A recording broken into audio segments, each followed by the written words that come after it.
ိုးရှိရှိတုန်းကဝက်ကလေး၃ကောင်ဟာမိခင်ကြီးနဲ့အတူနေထိုင်ကြပါတယ်။ဒီနေ့မှာတော့သူတို့ဟာကိုယ့်အိမ်ကိုစောက်ပြီးကိုယ့်ဘဝကိုရပ်တည်ဖို့အတွက်အိမ်ကနေထွက်ခွာခဲ့ကြပါတယ်။ဝက်အကြီးဆုံးဖြစ်သူကတော့ဘာမှမစင်စားပဲမြန်ဆန်အပီးတက်ချင်တဲ့စိတ်နဲ့လမ်းဘေးကကောက်ရိုးပုံကိုအသုံးပြုပြီးအိမ်လေးတစ်လုံးကိုစောက်လိုက်ပါတယ်။လွယ်လိုက်တာအချင်းကုန်ဟန်စဲမလို့ပဲအနားယူလို့ရပြီလို့သူကတွေးနိုင်ပါတယ်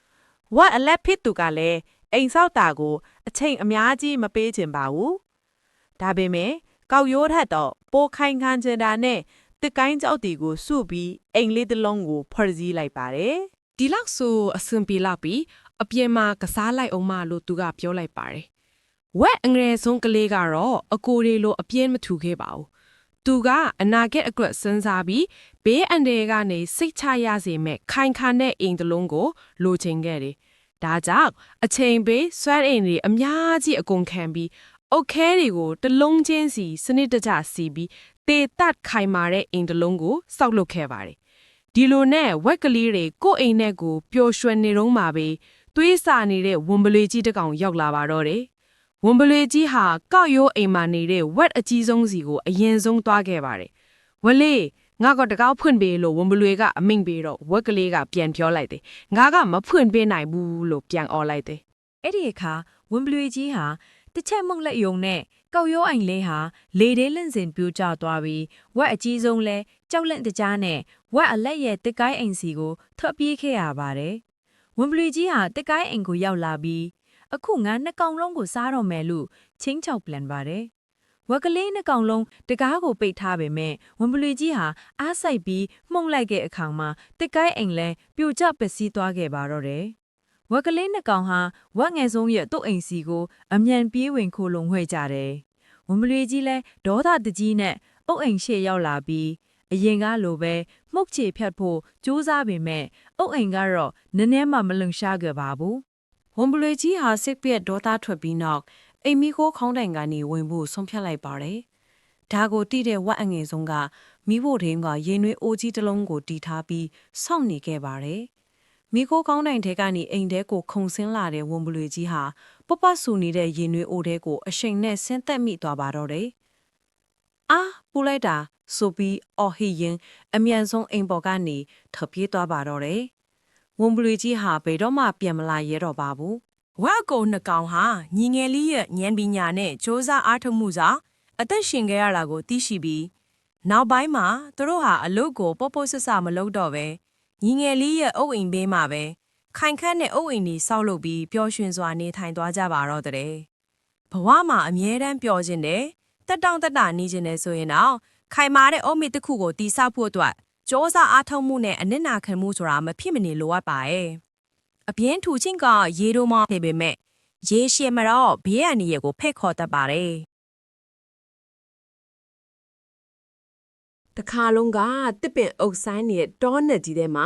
မာလီယာယုံလို့ခေါ်တဲ့ယုံတစ်ကောင်ရှိတယ်။မာလီယာကကိုအပြေးအမြန်ဆုံးလို့အမြဲကြွားလိရှိပြီးတောထဲကတခြားသတ္တဝါတွေကိုမကြာခဏအထင်သေးတတ်တယ်။မာလီယာကကိုအပြေးအမြန်ဆုံးလို့အမြဲကြွားလိရှိပြီးတောထဲကတခြားသတ္တဝါတွေကိုမကြာခဏအထင်သေးတတ်တယ်။တနေ့မှာတော့မာလီယာကသူ့အနာကလက်ကိုလှောင်ပြောင်လိုက်တယ်။ဒီလက်ကတော့ဖြည်းဖြည်းမှန်မှန်နဲ့အလုပ်ကိုစနစ်တကျလုပ်တတ်သူပါ။ဟေးကိုလိတ်မင်းရဲ့အရှင်ကကဘာပေါ်မှာအနည်းဆုံးပဲလမ်းလျှောက်တာတော့မှအိမ်ငိုက်နေသလားလို့ထင်ရတယ်လို့မာလီယာယုံကရေမောပြီးပြောလိုက်တယ်ဒီလိုအပြောခံရတော့ကိုလိတ်လည်းစိတ်မကောင်းဖြစ်ပေမဲ့ဒေါသမထွက်ပါဘူးမာလီယာယုံကြီးမင်းပြောတာမှန်ပါတယ်ငါကဖြေးပေမဲ့တနေရာကိုရောက်အောင်တော့သွားနိုင်တယ်မင်းကိုအယမ်းမြန်တယ်လို့ယူဆနေတာကိုတက်သေးပြနိုင်မလားလို့စိန်ခေါ်လိုက်တယ်မာလီယာယုံကဒီလိုပြောလိုက်ပါတယ်ဘာမင်းကငါ့ကိုစိန်ခေါ်တာလားကောင်းပြီလေငါတို့နှစ်ယောက်အပြေးပြိုင်လောက်ကြတာပေါ့လူပြောပြီးဝမ်းသာအားရလက်ခံလိုက်တယ်တောတရိษံအားလုံးလဲစိတ်ဝင်စားနဲ့လာကြည့်ဖို့စိုးဖြတ်လိုက်ကြတယ်ပြိုင်ပွဲနေ့ရောက်တော့တောထဲကတရဝအားလုံးဟာတစ်ပင်ကြီးရဲ့ဘေးမှာစောင့်ကြည့်နေကြပါတယ်ဒိုင်လူကြီးကတော့တစ်ပင်ပေါ်ကဇီးခွက်ဦးကြီးပါစကင်မအချက်ပြလိုက်ကနဲ့မာလီယာယုံကမြားတဲ့စင်းလို့လွင့်ထွက်သွားတယ်တော်လန်းပေါ်မှာဖုံနေတောင်တလူလူထွက်ကြံခဲ့တယ်ကိုလိတ်ကတော့စိတ်ရှည်လက်ရှင်နဲ့ဖြည်းဖြည်းမှန်မှန်ထုချေလန်းအတိုင်း ရှေ့ကိုဆက်တိုက်သွားနေပါတယ်။မာလီယာယုံက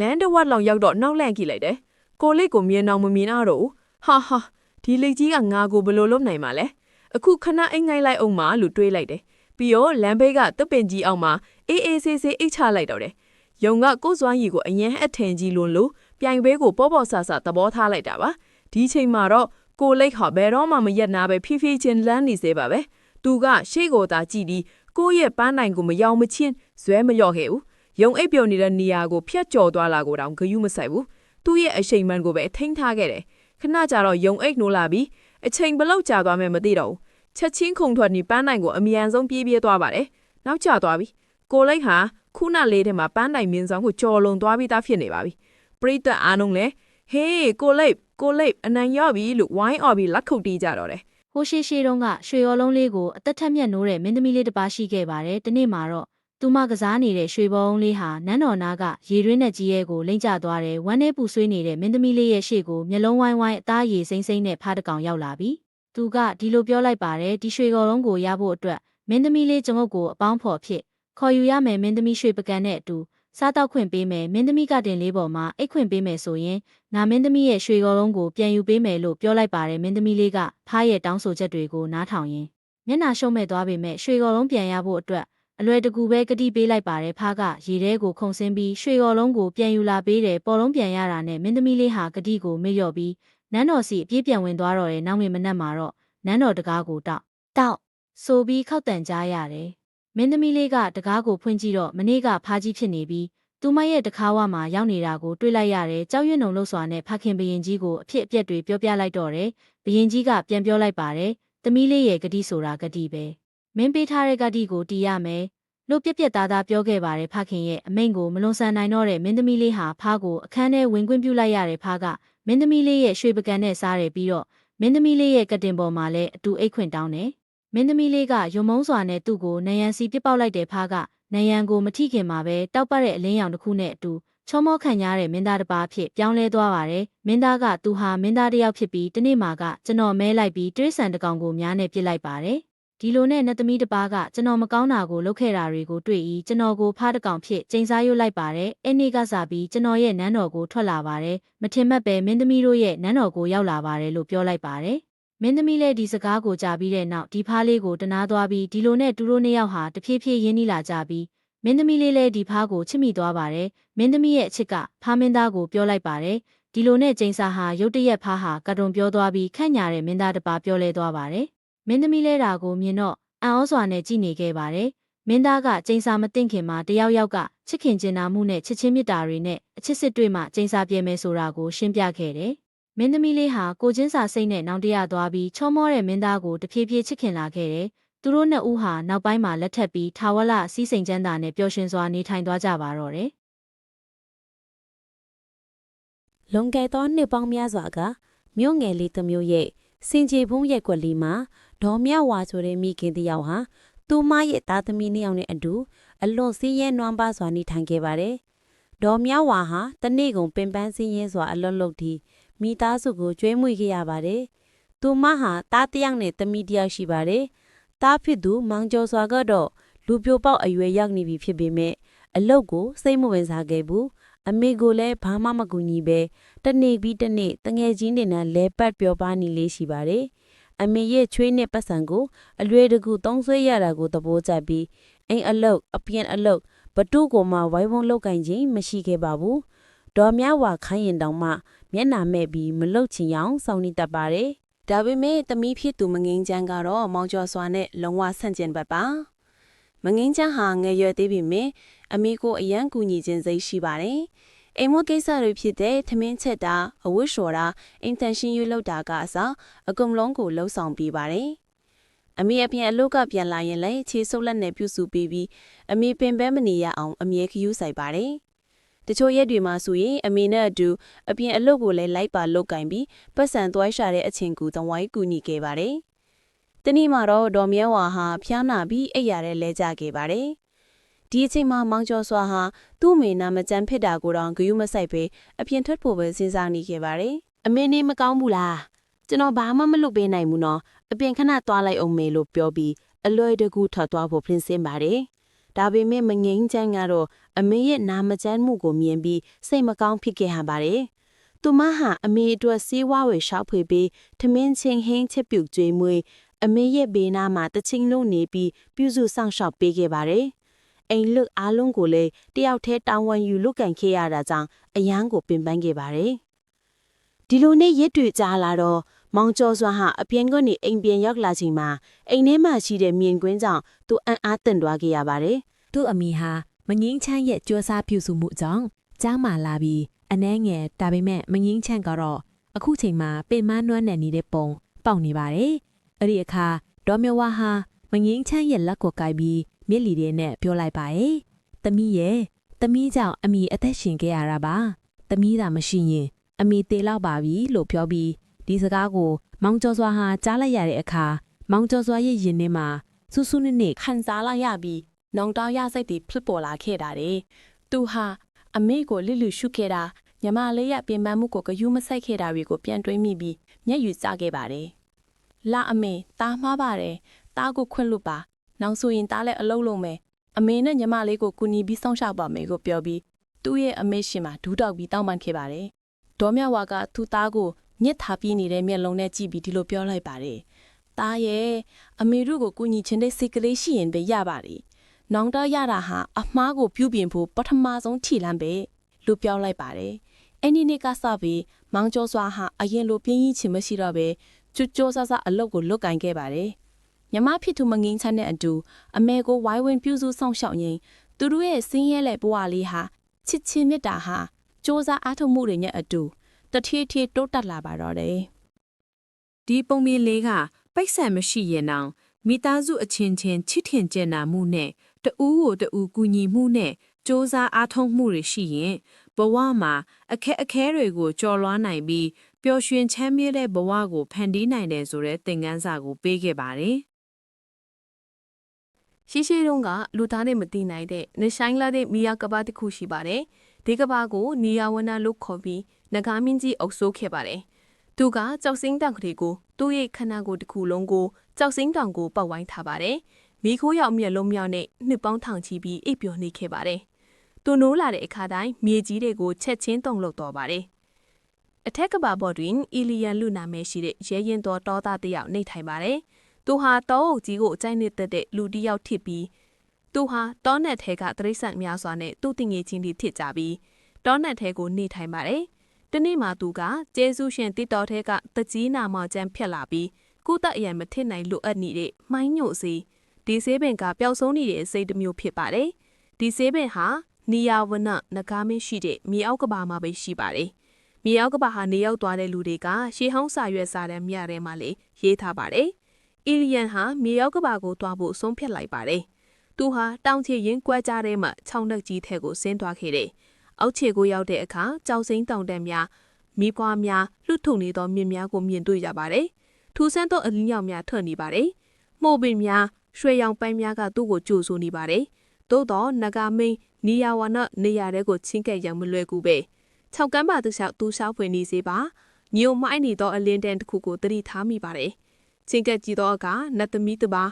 ကြောင်လဲတုံကြီးတဲ့ကထွက်လာတာကိုတွေ့လိုက်ပါတယ်။သူ့နာမည်ကမာလီယာလို့ခေါ်ပြီးနတ်လောကမှမြေအောက်ကဘာကိုလေးလာတဲ့သူဖြစ်သည်။ဒါကြောင့်ဒီကိုစောင့်ရတဲ့နတ်သမီးဖြစ်ပါတယ်။သူမဟာခြေချင်းမှကြောက်ဆိုးကလေးလေးစူးနေသဖြင့်လမ်းမလျှောက်နိုင်တော့တာ။ကျွန်တော်ကူညီပါရဲ့စီလို့အီလီယန်ကပြောပါတယ်။ဂီယူဆိုင်ကြောက်ဆိုးကလေးတွေကိုထုတ်ယူပေးခဲ့ပါတယ်။ကျေးဇူးတင်ပါတယ်ရမ်းရင်တို့လူသား။မာလီယာလူနာကပြုံးဖြတ်ပါတယ်။ကျမကိုကူညီတဲ့အတွက်ကျေးဇူးဆက်ချင်ပါတယ်လို့ပြောပြီးနတ်သမီးဒီမြေအောက်ကဘာကိုတည်တလားလို့အီလီယန်ကမေးလိုက်ပါတယ်။သိပါတယ်ကျမကဒီနာမကြခဏလာပါတယ်လို့ပြောလိုက်ပါတယ်။တင်ဘာကိုရှာနေတာလဲလို့မေးလိုက်ပါတယ်။အီလီယန်ကမိုင်းညို့စေပင်အကြောင်းကိုရှင်းပြခဲ့တယ်။မာလီယာဟာခေါင်းငိမ်ပြီးဒါပေမဲ့ဒီစေပင်ပေါက်တဲ့နေရာဟာနဂါမဲနီယာဝနော့ရဲ့အိယာခေါင်းရဲ့မှာပါလို့သူ့ကိုနှိုးမိချင်းအန်ဒီရဲ့ရှိပါတယ်လို့တတိပေးခဲ့ပါတယ်။အီလီယန်ဟာစိတ်သက်ခိုင်မာမှုကိုမြင်တွေ့သောအခါနတ်သမီးကသူမတတ်နိုင်သောနတ်စိမင်းခွေဝေတီတီငှက်လေးကိုခေါ်ပေးခဲ့ပါတယ်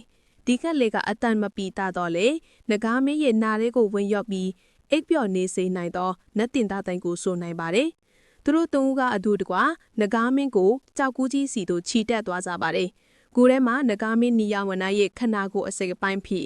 ကြောက်စိမ့်တောင်ကြီးကိုရစ်ဘက်ကဟောင်းတန့်ကြီးများကိုအိပ်ပျော်နေပါတယ်။သူဟာခေါင်းရက်မှာမီးလျံပြီးနေရဲနေသောပန်းပွင့်များဖြင့်ဖူးပွင့်မေလာကဆေးပင်ကပေါက်နေပါတယ်။ဒီပန်းများဟာအလင်းရောင်ကိုမှိုင်းညို့ညို့ဖြင့်လွတ်သွားနေပါတယ်။တီတီငှက်လေးဟာငကားမန်းရဲ့အေယာနာတွင်ထက်ကိုဝင်ရောက်ပြီးတာယာနာထောက်လိုကောင်းတဲ့တချင်းတန်ကိုစိုးပါတော့တယ်။ငကားမင်းလည်းအိမ်ဟောင်းတန်ကိုတဖြည်းဖြည်းပိုမိုနှက်ရှင်းသွားခဲ့ပါတယ်။အီလီယန်ဟာလည်းခြေဖျားထောက်ပြီးတတိရှိရှိဖြင့်ချင်းကပ်သွားခဲ့ပြီးဆေးပင်ရင်မှပန်းလက်ကွင်ကိုဂီယူဆိုင်ခူးယူခဲ့ပါတယ်။သူဟာပြန်လဲပြေးရန်ပြင်ဆင်တော့မှနတ်သမီးလူနာကငကားမင်းရဲ့မျက်လုံးများကြီးလှုပ်ရှားလာတာကိုသတိထားမိခဲ့ပါတယ်။သုံးဦးလုံးဟာဂူထဲကအကင်ကိုအပြေးအလွှားထွက်သွားကြပါတယ်။နောက်မှလိုက်လာတဲ့ငကားမင်းကိုဟိန်းတန့်ကြီးကကြောက်ကူးကြီးကိုတုံးလုတ်ခဲ့ပါတယ်။တီတင်ကိုက်လိုက်တဲ့ချင်းဆန်ကြောင့်ငကားမင်းကိုပြန်လေအိပ်ပျော်သွားခဲ့ရပါတယ်။မြေချင်းဘော်ကိုပြန်လောက်တဲ့အခါအီလီယန်ကနတ်သမီးကိုကျေးဇူးတင်စကားပြောပြီးထွက်သွားလိုက်ပါတယ်။နတ်သမီးကပြုံးပြပြီးကျေးဇူးပြန်တင်တာကတင်းပါပဲ။တင်းဟာအခြားသူအတွက်ဆွန့်လွတ်လှုပ်ဆောင်နိုင်တဲ့စိတ်နှလုံးရှိသည်ကိုပြောသားခဲ့လို့ပါ။နလောကစီတို့ပျောက်ကွယ်သွားခဲ့တော့ပါတယ်။အီလီယန်ဟာဆေးပင်များကိုကျေးဇူးရှင်တစ်တော်တကြီးကိုကူးတော့ပေးနိုင်ခဲ့ပါတယ်။သူဟာမကြာခဏဆိုတိုင်းမြေအောက်ကဘာစီတို့လှမ်းမြောက်ကြီးမိတတ်ပြီးနဂါမင်းကြီးနဲ့ကီတီတော်နတ်သမီးလေးအကြောင်းကိုအိမ်မက်ထဲမှာရှိနေခဲ့ပါတယ်။ ကျေးလက်ရွာလေးတစ်ရွာရဲ့ရှုခင်းကိုလှပစွာနဲ့နေအောင်အောက်မှာကပီယာလို့ခေါ်တဲ့လူငယ်လေးတစ်ယောက်စာအုပ်ကိုစပွဲမှာချပြီးငင်းမောနေပါတယ်ခဏကြာမှသူ့လက်ကဖုန်းစီရောက်သွားပြီးဂိမ်းဆော့ဖို့ပြင်ဆင်နေပါတယ်တစ်ချိန်လုံးကရွာငယ်လေးတစ်ရွာမှာကပီယာဆိုတဲ့လူငယ်လေးတစ်ယောက်နေထိုင်ခဲ့ပါတယ်သူဟာထက်မြက်တဲ့သူတစ်ယောက်ဖြစ်ပေမဲ့သူ့မှာပြဿနာကြီးတစ်ခုရှိနေပါတယ်အဲ့ဒါကတော့ဘယ်အရာကိုမှအာယုံစူးစိုက်လို့မရတာပါပဲသူ့စိတ်ကမငြိမ်မသက်တဲ့ငှက်တစ်ကောင်လိုပဲအတွေးတစ်ခုကနေနောက်တစ်ခုကိုခုံလွှမ်းနေတတ်ပါတယ်သူဟာစာဖတ်တာဒါမှမဟုတ်အရေးကြီးတဲ့အလုပ်တစ်ခုကိုစလုပ်ပြီးဆိုရင်မကြခင်မှာပဲဂိမ်းဒါမှမဟုတ်တခြားအရာတွေကြောင့်အာယုံပြန့်လွင့်သွားလေးရှိပါတယ်စာချက်ဖို့စူးစမ်းရင်လည်းသူ့ဖုန်းဒါမှမဟုတ်တငယ်ချင်းတွေအကြောင်းပဲတွေးနေတတ်ပါတယ်ညနေခင်းရောက်နေတဲ့အချိန်ဟာဘီယာဖခင်ကသူ့သားကိုပြောပါတယ်တားရီမင်းရဲ့စိတ်ဟာရိုင်းဆိုင်နဲ့မြင်းရိုင်းတကောင်လိုပဲမင်းသာသူ့ကိုမထိန်ချုပ်ဘူးဆိုရင်မှားယွင်းတဲ့လမ်းကိုပဲခေါ်သွားလိမ့်မယ်မင်းရဲ့စိတ်ကိုစီကန်းနဲ့ထိန်ချုပ်လိုက်ပါအဲ့ဒါဆိုမင်းရောက်ချင်တဲ့နေရာတိုင်းကိုသူကခေါ်သွားလိမ့်မယ်ဒါပေမဲ့ကပီယာကတော့ဒီစကားတွေကိုဘယ်တော့မှအလေးနဲ့မထားခဲ့ပါဘူး။ဒီနေ့မှာတော့လူငယ်တွေကိုအောင်မြင်မှုရအောင်လေ့ကျင့်ပေးရမှာနာမည်ကြီးတဲ့ဂူရုကြီးလို့ခေါ်တဲ့ပညာရှိဆရာအိုကြီးတူရွာကိုရောက်လာပါတယ်။ကပီယာနဲ့ဖခင်တို့ဂူရုကြီးကျောင်းဝင်သွားပြီးဂူရုကြီးကပြုံးရွှင်တဲ့မျက်နှာနဲ့ကြိုဆိုနေပါတယ်။ကပီယာရဲ့ဖခင်ကသူ့ကိုဂူရုကြီးစီခေါ်သွားပြီးသူ့ပြဿနာကိုရှင်းပြပါတယ်။ဂူရုကြီးကပြုံးလိုက်ပြီးကပီယာကိုရေပြည့်နီးပါးထည့်ထားတဲ့ဖန်ခွက်ငယ်လေးတစ်လုံးပေးလိုက်ပါတယ်လှပတဲ့ဥယျာဉ်ထဲမှာ